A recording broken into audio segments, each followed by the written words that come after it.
खरं तर हा सुगम भाग आहे. आता 50-100 माळ्याच्या बिल्डिंग झाल्या, तिथे लोकांना चालता येत नाही, बसता येत नाही, श्वास घेता येत नाही, अन्न नीट खाता येत नाही, मिळत नाही. त्यामुळे तुम्ही लक्षात घेतलं पाहिजे की तुमचा हा भाग सुगम भाग आहे.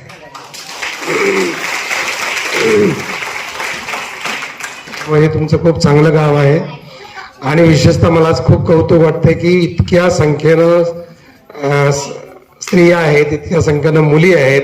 ही भारतासाठी अतिशय चांगली आणि गौरवास्पद गोष्ट आहे की बायका पुरुष कम्पेअर केलं तर नेहमी पुरुष जास्त असतात आणि बायका कधीच नसतात. त्यामुळे तुम्ही खूप सुधारलेले आहात, विचाराने सुधारलेले आहात. आणि मुख्य म्हणजे हे सुधारलेलं असताना मला असं वाटतं की 1800 लोकवस्ती आहे ना गावाची, त्याच 2200 लोकवस्ती असताना गावात वाचनालय काढायचं बाहेरच्या माणसाला सुचावं किंवा विजयानं तो पाठपुरावा करावा की त्याने त्या विजयाचं विशेष कौतुक सगळ्यांनी टाळ्या वाजवून. ही विजया नेहमी फोनवर अवेलेबल असतेस आणि तिला जी कळकळ आहे, तळमळ आहे, ती 2-3 वेळा सह्याद्री दौऱ्याच्या कार्यक्रमाला आली आणि त्यातून ह्या भागाचा विकास कसा व्हावा, इथं वाचनालय कसं व्हावं, इकडं देवराई कशी उभी राहावी याच्यासाठी ती धडपडते. मला असं वाटतं की याच्या पुढं तुम्ही गाववाल्याने ती काय म्हणते त्याच्याकडे नीट लक्ष द्या. तर आम्ही इकडं वाचनालय जसं झालंय म्हणजे तिचे शब्द खातात, म्हणजे प्रमोद पठारे सर आणि सुमधीताई आम्ही एकदा भेटलो होतो तेव्हा असं ठरलं की ती सांगितलं की आमच्याकडे वाचनालय असं होऊ शकतं. आणि मग स्पॉन्सर पण मिळाले आणि इकडे वाचनालय झालं. पण खरं तर हे गावातल्या लोकांना सुचलं पाहिजे, पण हे निमित्त झालं ना. आता खरं त्याचं वाचनालय मोठं बांधायचं, 1000ची 10,000 पुस्तकं करायची, हे तुमचं काम आहे. बाहेरनं मदत लागली तर आम्ही आहोतच. पण तुम्हाला सांगतो, मी लहानपणी म्हशी राखत होतो आणि म्हशीला उन्हाळ्यात गंज भरायचे असते ना, वैरणात पावसात ठेवायचे असते, तेव्हा आमची बहीण पुस्तक वाचत होती. मला वाटतं लहानपणी मला वाटतं अण्णाभाऊ साठेंचं फकीरा कादंबरी ती वाचत असावी. अजून एक पुस्तक मला आठवत नाही, पण वि. स. खांडेकरांचं अमृतवेल कादंबरी पण तिच्याकडे कुठून एकच पुस्तक गावात, अख्ख्या गावात एकच परत असेल, कारण गावात वाचनालय नव्हतं. पण कोणतरी वाचतं, मग ती तिच्या मैत्रिणीला देते, ती तिच्या मैत्रिणीला देते, असं करत आमच्याकडे एक फकीरा कादंबरीचे काही भाग मी वाचला असेल, अमृतवेल मधल्या काही गोष्टी वाचल्या. मी 7वीला असताना वि. स. खांडेकरांची अमृतवेल वाचले. मग नाटकाची पुस्तकं, नाटकात काम करताना नाटकाची काही पुस्तकं वाचली. मग नाटकात काम करताना त्या पुस्तकांचं आपोआप नाटकात काम करायचं म्हटलं की त्याचं वाचन करावं लागतं. नंतर कॉलेजमध्ये मराठीचा विषय असल्यामुळे मराठीच्या पुस्तकांची ओळख झाली, कवितांची ओळख झाली.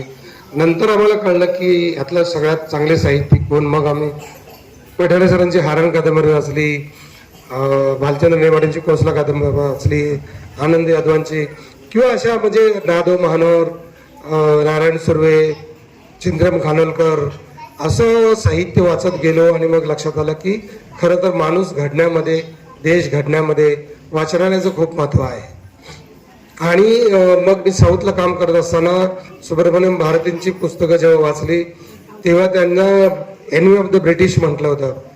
तर त्यांना इंग्रज पकडायला आले होते, तेव्हा ते म्हटले की माझ्याकडे मी असा कुठला बॉम्ब घेऊन फिरतोय का म्हणून मला ते फिरतायत का, माझी एक एक ओळ त्यांना बॉम्ब सारखी वाटते का.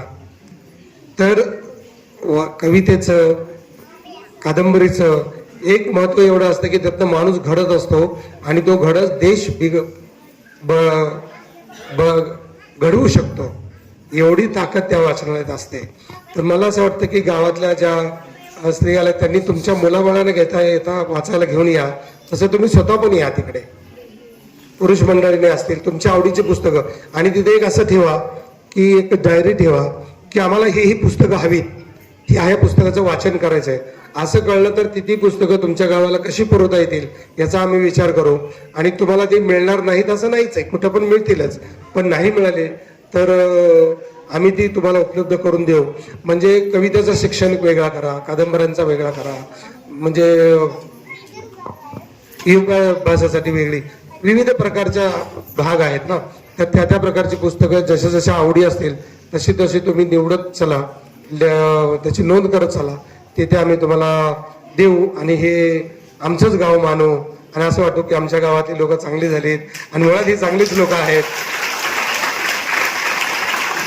म्हणजे इथून गाव सोडून शहरात राहणाऱ्या लोकांना कळत असेल इथल्या हवेचं महत्व, इथल्या प्राण्यांचं महत्व, इथल्या झाडांचं महत्व.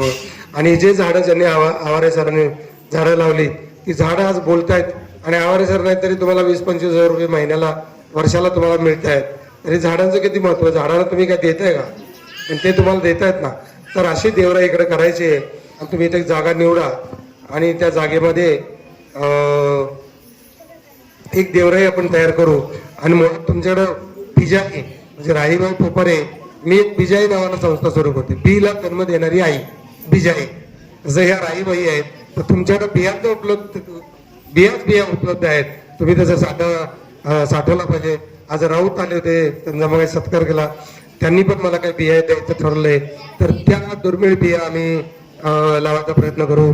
पठारे सर आणि सुमतीताई यांनी ज्या वाचनालयाचा आणि तडाखा तुम्ही जो काही लावला आहे, म्हणजे सुमतीताई यांनी अख्खा महाराष्ट्र पिंजून काढलाय आणि तिकडे पुस्तकं पोहोचवलीत.